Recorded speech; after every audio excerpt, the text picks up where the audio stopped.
A'udzu billahi minasyaitonir rajim. Bismillahirrahmanirrahim.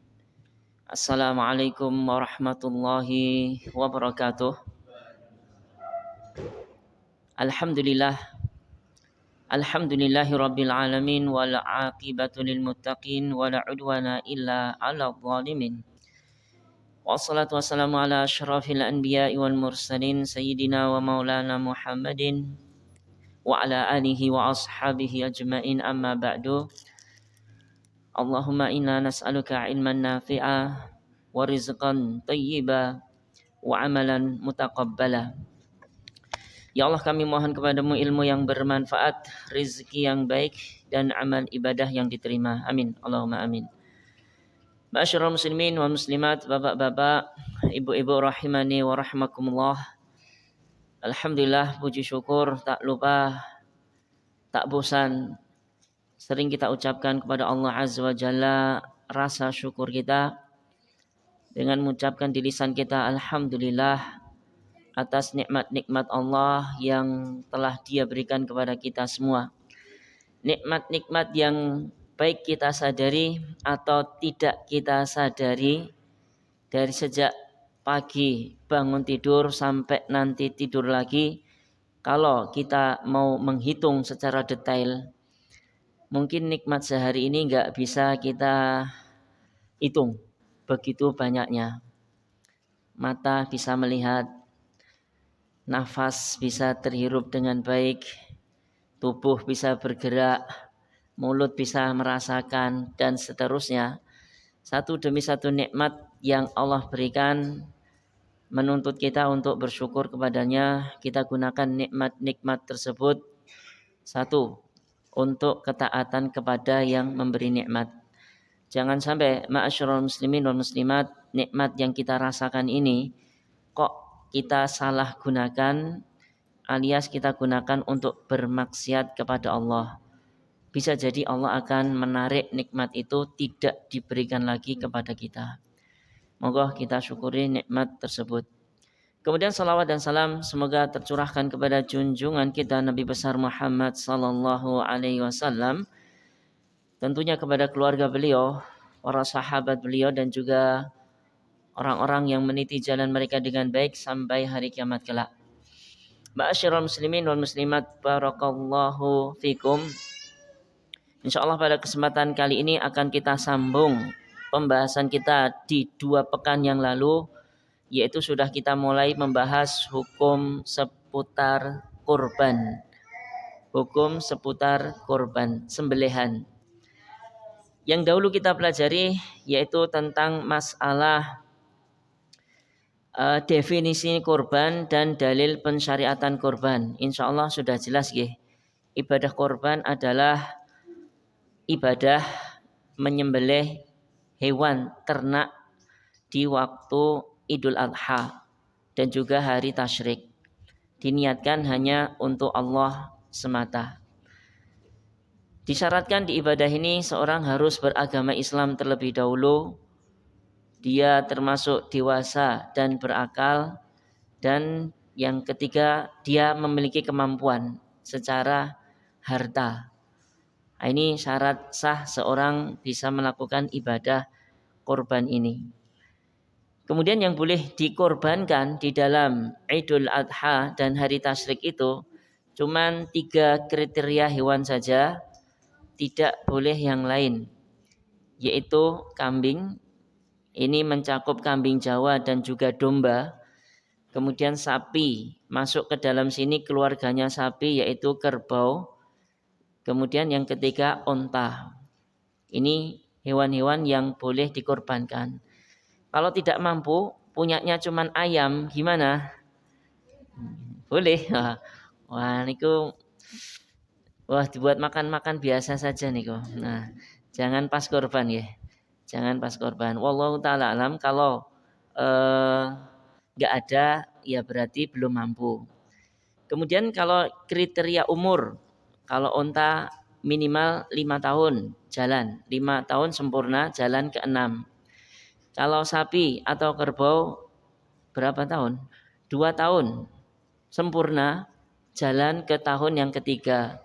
Kalau kambing, berhubung ada 2 jenis kambing tadi, kambing Jawa yang bulunya sedikit itu, maka itu minimal 1 tahun. Kalau kambing domba yang ada bulunya wool itu beda. Dia 6 bulan sudah sah dipakai untuk kurban nanti. Ini tentang kriteria umur minimal. Kalau ragu-ragu dan nggak punya pengalaman menentukan umur ini, ya yakin saja kepada kejujuran sang penjual. Atau kalau kita pengen tambah yakin, sang penjual hewan-hewan itu kita minta sumpah. Pak, ini sudah umurnya nggih 2 tahun ya? Iya, Bapak mau bersumpah boten? Biar saya tambah yakin. Oh ya, siap Mas.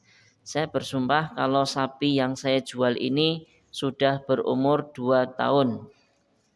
Sah untuk korban. Nah, itu baru kalau mau lebih meyakinkan bisa diminta sumpah. Karena ya tidak dipungkiri, ma'asyiral muslimin wal muslimat, momen seperti ini kadang salah dimanfaatkan oleh pedagang untuk meraup untung banyak. Belum umurnya tapi sudah dikatakan masuk kriteria. Biar apa? Ya biar laku, biar dapat uang. Kita sebagai pembeli atau sohibul korban harus pintar-pintar mencari penjual yang amanah seperti itu. Kemudian kalau kambing, khusus untuk biaya pengadaan kambing ya, 1 orang saja. Dan ini sudah mencukupi dia dan seluruh anggota keluarganya yang serumah dengan dia. Meskipun semua anggota keluarganya mampu semua, tapi 1 sembelihan sang kepala keluarga itu sudah mencukupi dari anggota keluarga yang lain, nggak perlu. Pahalanya sudah merata ke mereka semuanya. Adapun kalau sapi, maka boleh patungan, 2 orang silakan, 3 orang silakan, 4 orang silakan, tapi maksimal 7 orang. Maksimal sapi 7 orang. Dan 1/7-nya untuk 7 orang ini harus sama nggih. Harus sama. Sapi harga 3 juta. Maka 21 juta. Dibagi 7 berarti masing-masing yang iuran harus sama. 3 juta, 3 juta, 3 juta, 3 juta, 3 juta semuanya. Jadi genap masing-masing punya 1/7 secara sempurna sah untuk korban. Kalau ada yang kurang, saya punyanya 2,5.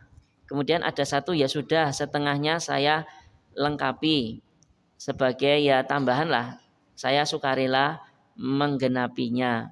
Ya ini berarti nilai lebih dari yang memberikan 3,5 juta lagi tadi dia berikan kepada yang 2,5 juta yang kurang setengahnya.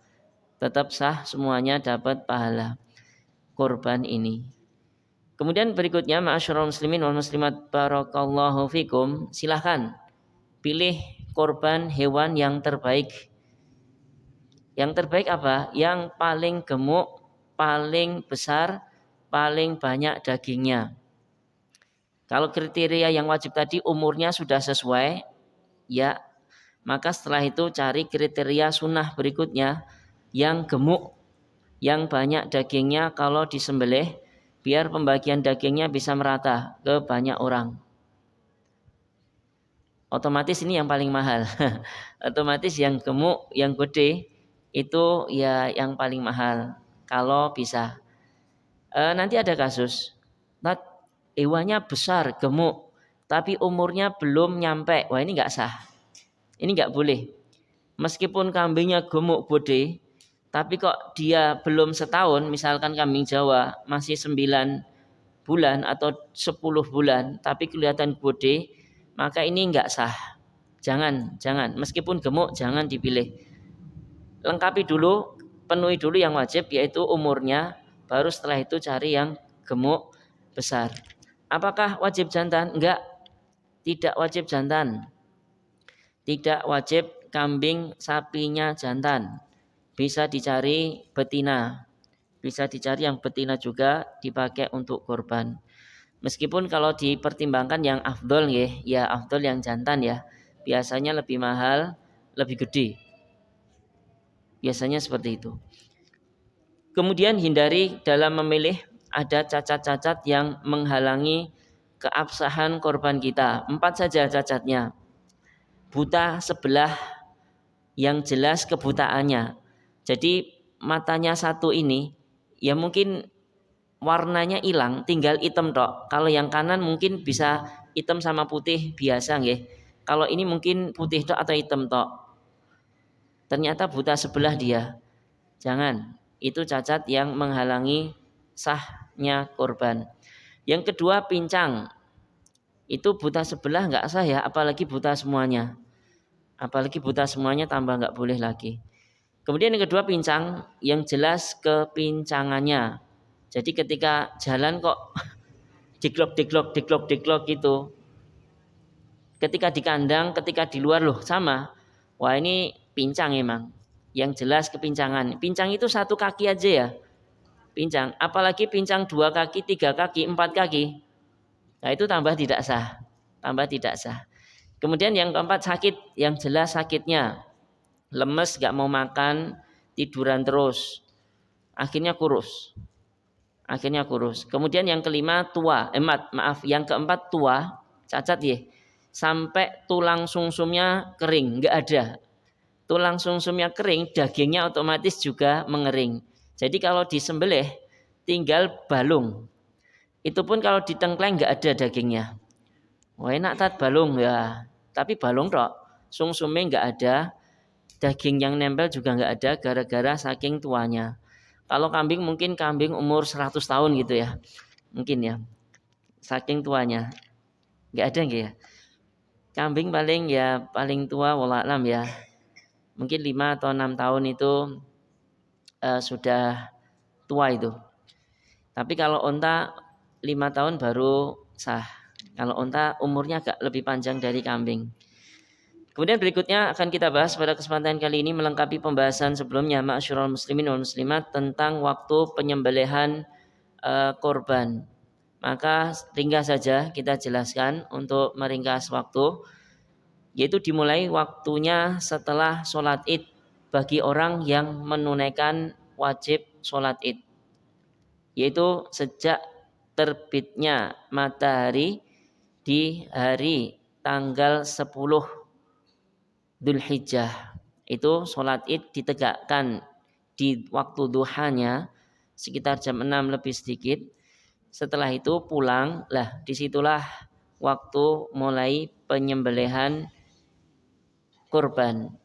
Adapun sebelumnya nggak sah. Jadi misalkan ini sudah terbit matahari, tapi belum sholat id 5:30. Wah demi menghemat waktu, ayo dicicil sapi nesek. Nggak sah. Jadi sebagian orang sholat, sebagian enggak. Yang enggak ini 5:30 sudah mencicil penyembelihan. Yang disembelih 5:30 ini nggak sah. Jadi waktunya mulai setelah sholat id ditunaikan bagi orang yang wajib melakukan sholat id. Adapun bagi orang yang tidak melakukan sholat id, mungkin ada udzur atau apa, maka dia juga nggak diperkenankan untuk menyembelih langsung. Dia perkirakan setelah terbit matahari itu waktu orang pergi ke musola tanah lapang melakukan sholat id kembali baru dia nyembelih. Jadi diperkirakan tetap nggak boleh dahului.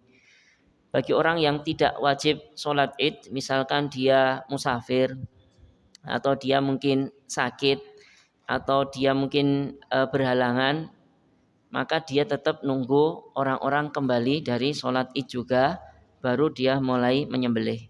Karena ma'asyiral muslimin wal muslimat, kalau kita bandingkan pelaksanaan Idul Adha zaman ini dan zaman dahulu, kalau zaman dahulu pada nyembelih sendiri-sendiri nggih. Di rumah masing-masing nyembelih sendiri-sendiri. Adapun di zaman ini mayoritasnya dititipkan ke masjid. Wah ini masya Allah ya, kepanitiaan masjid rela, capek, rela ya mengeluarkan tenaganya untuk membantu kaum muslimin yang tidak bisa menyembelih sendiri di rumah. Akhirnya dititipkan ke masjid, ke panitia. Ini termasuk pahala tersendiri bagi para panitia yang rela dengan suka hati melakukan pekerjaan ini padahal nggak ada yang memaksa mereka. Nggak ada yang mewajibkan mereka. Mereka ikhlas untuk membantu, insya Allah akan dapat pahala seperti yang berkorban meskipun tidak berkorban. Tapi kalau lebih banyak, ya lebih banyak yang berkorban ya. Tapi insya Allah yang panitia dapat aliran pahala karena membantu memudahkan urusan kaum muslimin yang berkorban. Jadi kalau orang dahulu nyembelih sendiri-sendiri maka harus memperhatikan waktu ini. Oh ini belum boleh ini. Jadi jangan disembelih.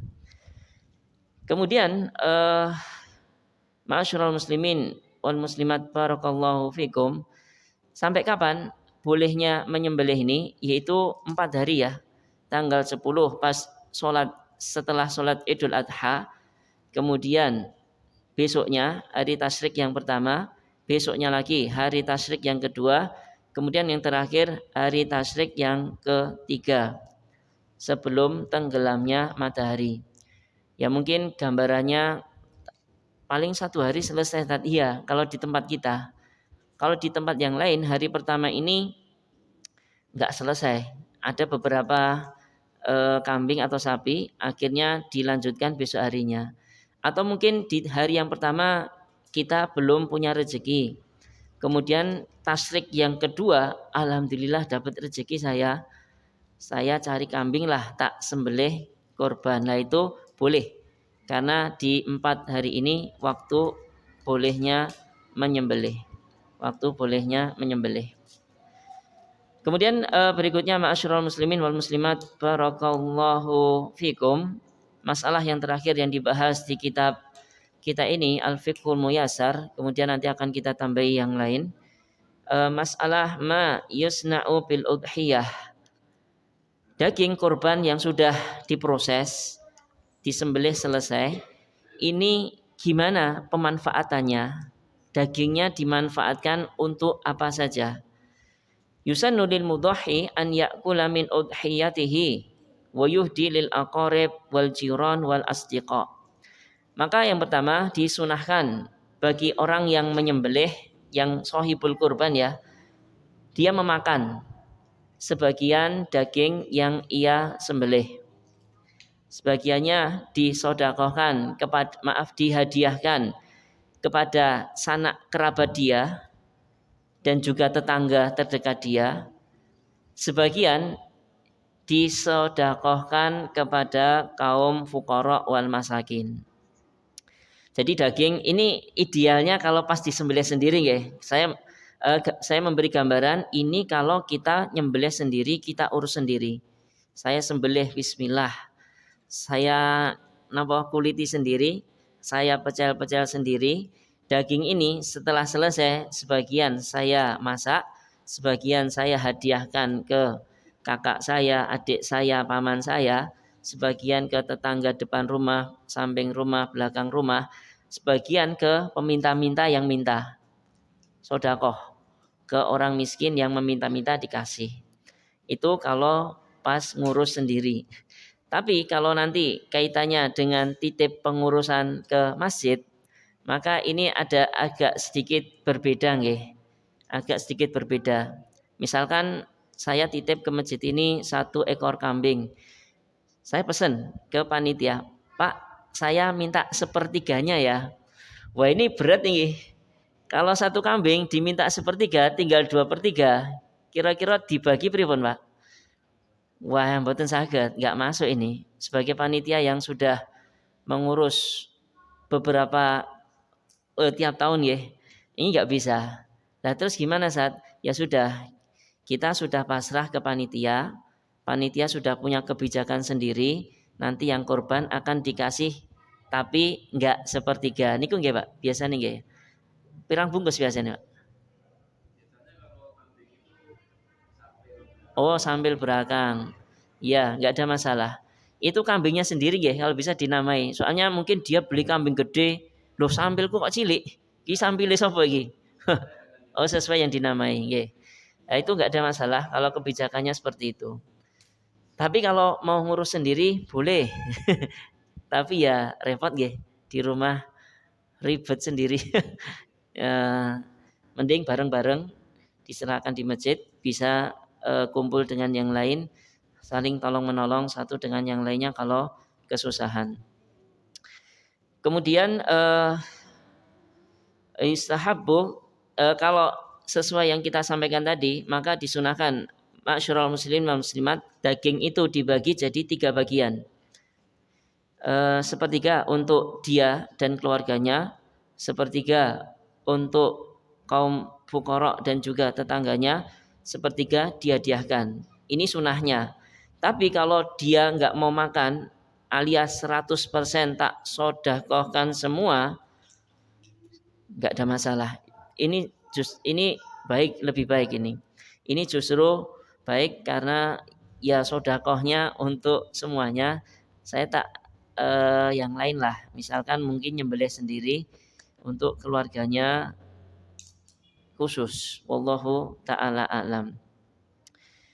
Kemudian ma'asyiral muslimin wal muslimat barakallahu fikum, kalau di beberapa tahun dahulu Nabi pas para sahabatnya nyembelih, ada tahun-tahun di mana Nabi memerintahkan tidak boleh menyimpan daging kurban lebih dari 3 hari. Jadi harus dihabiskan, kalau enggak diberikan. Kenapa?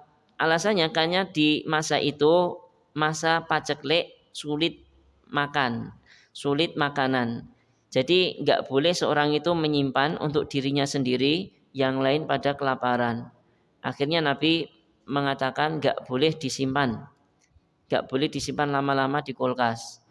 Tapi setelah beberapa tahun kemudian, paceklik sudah berlalu, pangan juga sudah mudah, Nabi membolehkan silahkan dimakan, silahkan sebagiannya dihadiahkan, sebagiannya disodakokan, sebagiannya disimpan, boleh. Sebagiannya disimpan juga tidak mengapa.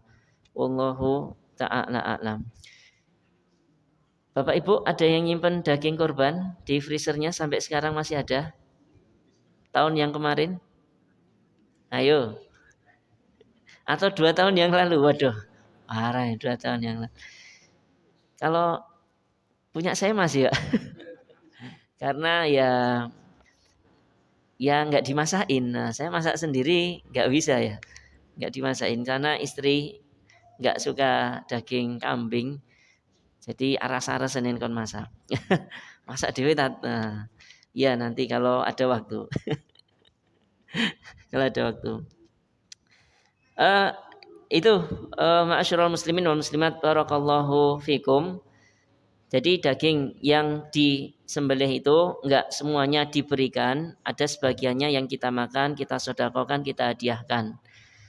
Kemudian berikutnya apa sih adab yang harus kita perhatikan tatkala kita sudah punya niat untuk nyembelih nanti dan sudah masuk bulan Dzulhijjah.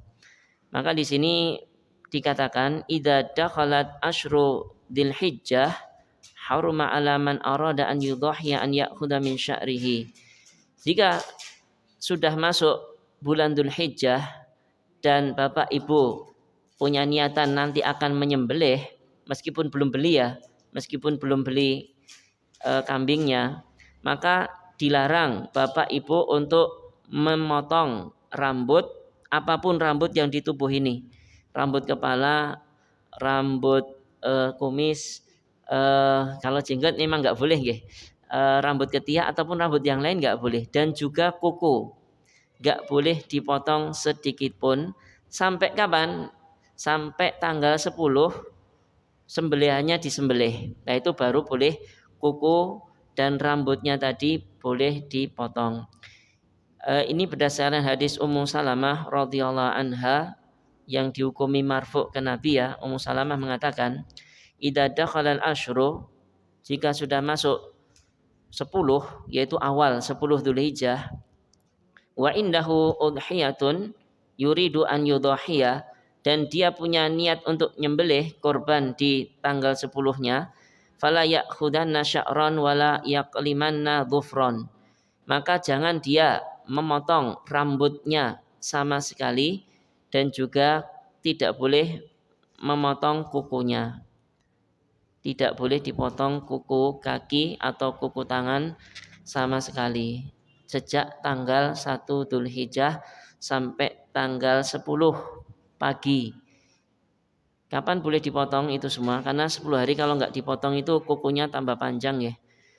Bolehnya setelah sembelihannya sudah disembelih. Wallahu ta'ala alam. Di sini berakhir pembahasan tentang kurban di fikih muyasar ini. Mungkin ada sedikit yang ingin kita tambahi tentang tata cara penyembelihan. Bapak Ibu sekalian, barakallahu fikum. Ada beberapa tata cara seorang menyembelih. Kalau belum terbiasa menyembelih dan maksudnya dia ingin berkorban pada tahun ini, silahkan Pak, latihan.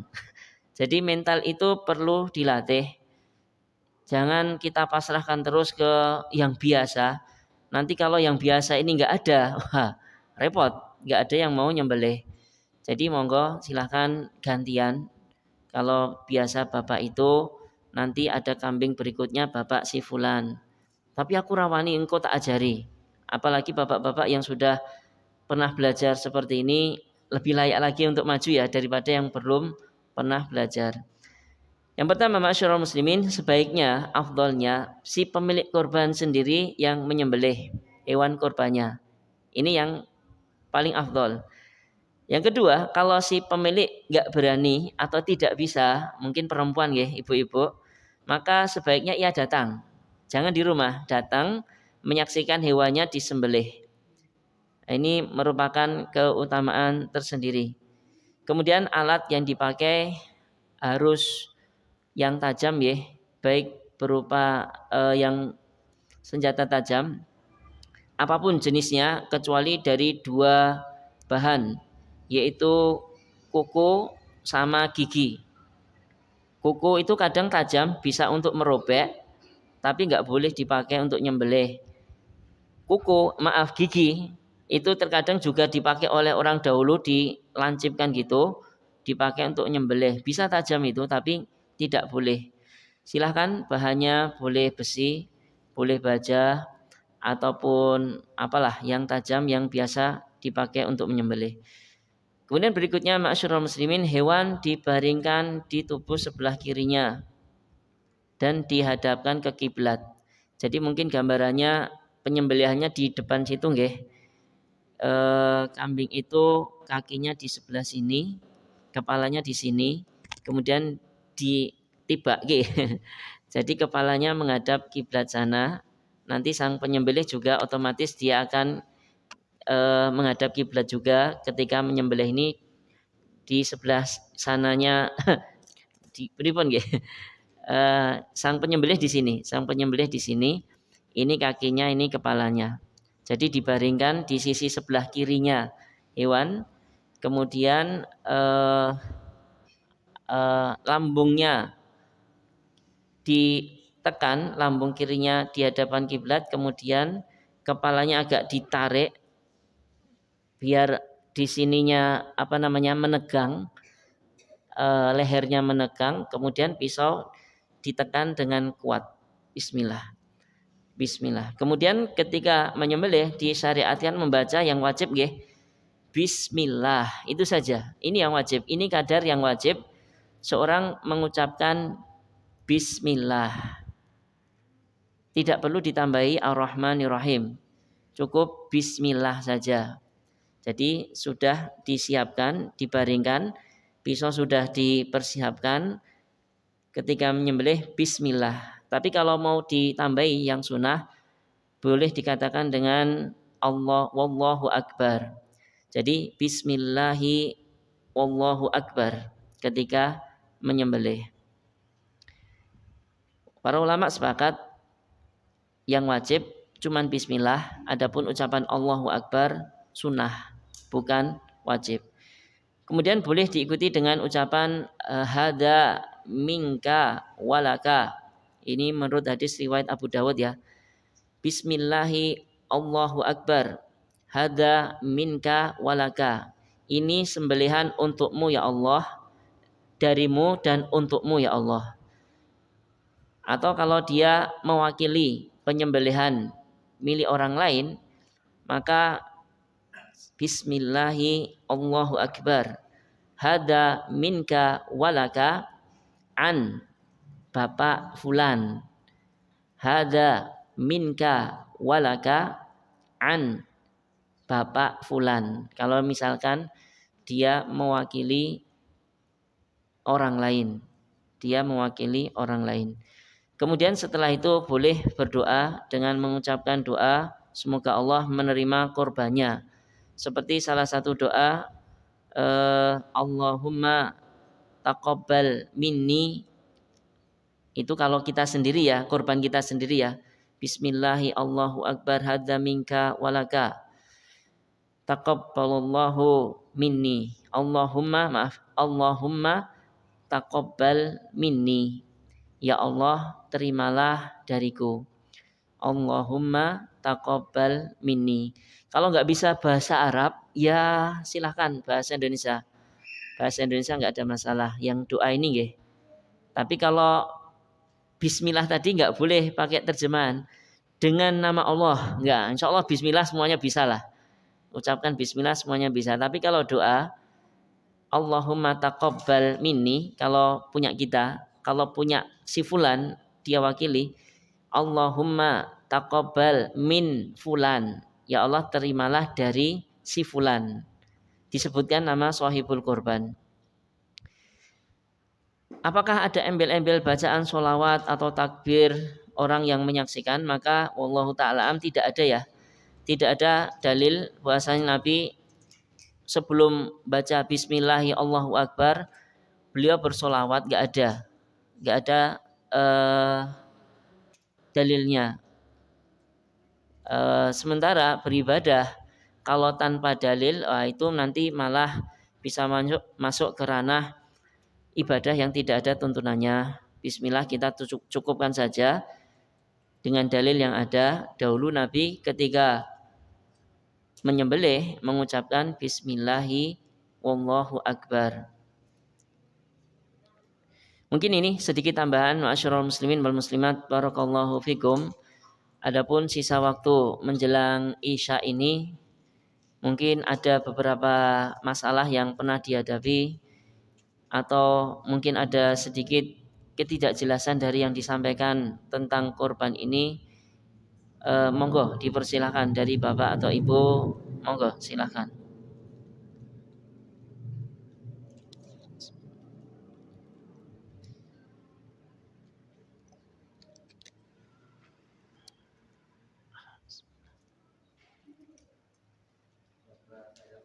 Oh nggih, monggo Pak.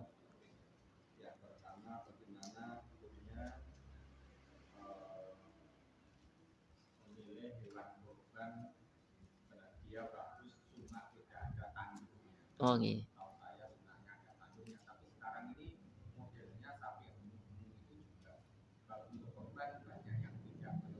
Oh nggih.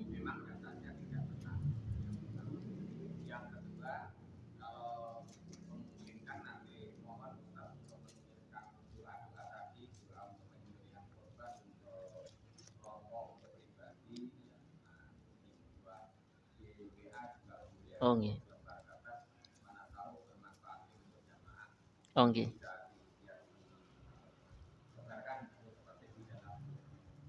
Nggih. Nggih. Waalaikumsalam warahmatullahi. Tentang kriteria yang afdol tentang bertanduk atau tidak bertanduk, Allah taala alam ya.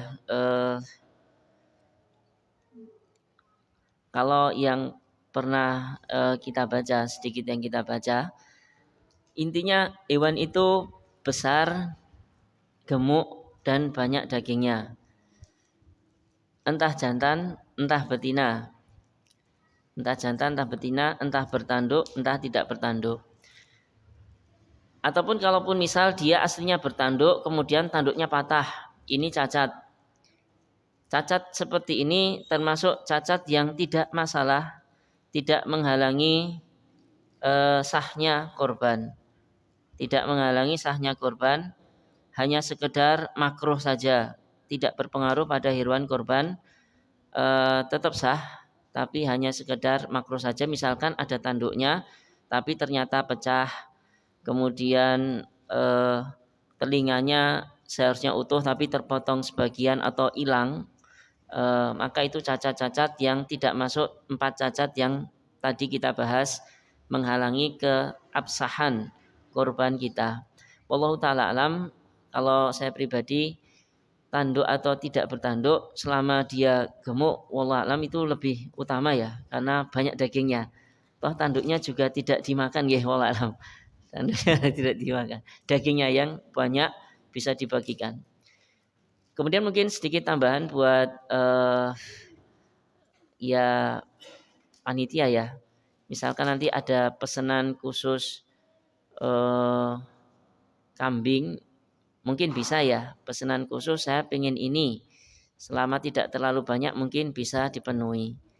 Tapi kalau pesanannya nggak bisa ditunaikan, seperti dia korbannya kambing tapi mintanya sapi, misalkan ya, dia korbannya kambing mintanya sapi, ini terus terang nggak bisa Pak, ini nggak bisa.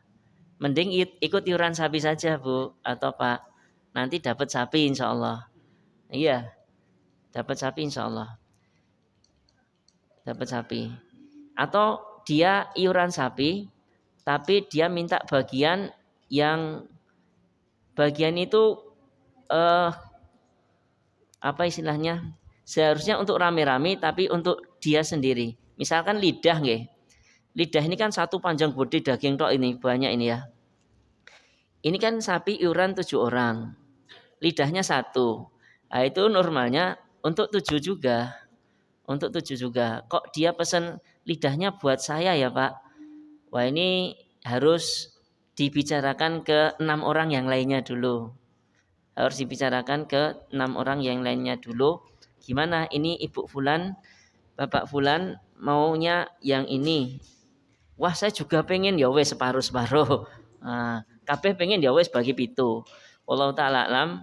Kalau panitia memenuhi permintaan-permintaan itu dan bisa, monggo. Tapi kalau nanti malah ribet, ya sudah, semuanya enggak dibolehkan, manut panitia mawon dapat berapa kresek gitu. Wallahu ta'ala alam, untuk memperingan kerja panitia. Kemudian berikutnya tambahan yang mungkin agak lupa disampaikan tentang kulit. Ma'asyiral muslimin wal muslimat barakallahu fikum. Satu kaidah tentang korban ini, panitia dia sebagai wakil shahibul korban, maka dia juga seperti shahibul korban dalam apa? Tidak boleh korban ini diperjualbelikan. Jadi misalkan saya nyembelih kambing, wah ini kulitnya saya nggak suka, saya jual lah, nggak boleh. Rasulullah mengatakan, man ba'a jilda udhiyatihi fala udhiyatalah. Barang siapa yang menjual kulit sembelihannya, korbannya, maka tidak ada pahala buat dia. Kenapa alasannya? Korban ini kita tujukan untuk Allah. Ini sudah jadi milik Allah. Dibolehkan ke kita untuk dimakan sebagiannya. Dijual nggak boleh, karena ini sudah milik Allah. Kita diizinkan cuma untuk makan saja, diberikan, dihadiahkan, disimpan sebagian. Dijual nggak boleh. Nanti panitia juga sama. Panitia akan mengalami kasus ini tentang kulit-kulit sapi ini dan juga kulit-kulit kambing. Besar ini harganya, apalagi yang sapi nggih. Besar. Gimana sebagai panitia? Wallahu alam, kalau kita boleh memberikan solusi, tetap kulit ini dibagikan ke orang yang berhak menerima. Silahkan dipilih. Kira-kira di warga kita ini yang berhak menerima penyaluran kulit dan membutuhkan dia siapa? Catat dulu. Enggak mesti satu kulit untuk satu orang, enggak. Satu kulit untuk berorang-orang boleh. Satu kulit untuk berorang-orang yang membutuhkan boleh. Misalkan terlalu mahal ya, satu kulit sapi niku untuk satu orang. Atau satu kulit kambing itu untuk satu orang, boleh untuk 2 orang atau lebih. Yang penting ditentukan orangnya. Pak, nanti kamu dapat bagian kulit nggih. Pak, nanti kamu dapat bagian kulit nggih. Pak, kamu nanti dapat bagian kulit. Nanti sang panitia dia cuman bantu menjualkan. Kan biasanya penjual datang ke sini nggih, menawi panitia kulitnya didol piro, Pak? Ya sudah, panitia membantu menjualkan, hasil penjualan nanti dikembalikan ke yang punya jatah kulit tersebut. Kalau mereka nanti disuruh jual kulit sendiri akan kesulitan penjualannya melalui panitia. Wallahu ta'ala alam. Kalau kita baru beberapa kulit nggih. Kalau dahulu Nabi menyembelih niku 100 onta, berapa beliau sembelih sendiri, sisanya beliau wakilkan ke Ali bin Abi Thalib radhiyallahu anhu. Dan tidak ada cerita Ali kebingungan membagi kulit ini. Enggak ada ceritanya kebingungan membagi kulit ini. Kemudian tentang jagal juga, biasanya sapi ini kesulitan kalau kita yang belum punya pengalaman untuk nyembelih dan juga mengulitinya. Satu, melanjutkan pembahasan yang tidak boleh menjual apapun dari sembelihan, maka jagal tidak boleh dibayar dengan kepala dan kulit. Karena ini seperti transaksi jual beli juga, nggak boleh. Nggak boleh sang jagal dibayar dengan diberikan kepala dan kulit sapi itu ke tukang jagal sebagai bayarannya. Tidak boleh, haram. Ini seperti menjual sembelihan dia. Terus gimana saat jagal nggak mau dibayar? Nah, ini panitia harus punya biaya tambahan bagi yang iuran sapi ini. Selain bayar sapinya, mereka iuran bayar jagalnya. Jadi misalkan sapi 21 juta dibagi 7 orang jadi 3 juta, maka minta tambahan 100 untuk biaya pengolahan sapi ini, bayar jagalnya. Jadi jagal tadi dibayar dengan uang terpisah, bukan dengan sapinya ini dibayarkan. Wallahu ta'ala alam. Mungkin ini sedikit tambahan tentang masalah jagal dan juga masalah kulit sapi ataupun kulit kambingnya. Wallahu ta'ala alam. Mungkin ini yang bisa disampaikan. Waktu sudah masuk ke Isya. Insyaallah masih ada satu pertemuan lagi, 2 pekan lagi, belum Dzulhijjah itu ya, masih Dzulqa'dah insyaallah. Bisa kita lengkapi pembahasan masalah ini. Kalau ada pertanyaan bisa disampaikan nanti ataupun kalau ketemu di luar sesi ini. Kita akhiri pertemuan kali ini dengan doa kafaratul majlis. Subhanakallahumma wa bihamdika asyhadu an la ilaha illa anta astaghfiruka wa atubu ilaik. Assalamualaikum warahmatullahi wabarakatuh.